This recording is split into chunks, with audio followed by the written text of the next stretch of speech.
ይሄ ማስታወቂያ አይደለም ግን አንድ ጥያቄ በአእምሮ የተመላለሰና ለምን ሼር አላደርገውም ብዬ ነው። ሰሞኑን እንደምታውቁት የኢትዮጵያ ሎተሪ አገልግሎት አንድ እድል አቅርቦልናል። ይህም እድል ምንድነው? በዲጂታል መንገድ የሚቆረጥ ሎተሪ 60 ሚሊዮን ብር የሚያስገኝ እድል ማለት ነው። ታዲያ አንድ የህግ ጥያቄ ሁልጊዜ የሚመላለስ ጥያቄ አለ። ይኸው ምንድነው?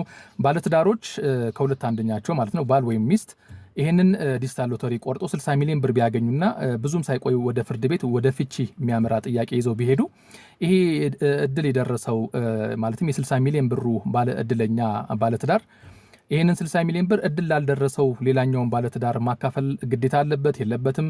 ይሄ 60 ሚሊዮን ብር የግል ሀብቱ ነው ወይስ ደግሞ የጋራ ሀብት ነው? መካፈል አለባቸው ወይስ የለባቸው የሚል የህግ ጥያቄ ያለ ማለት ነው።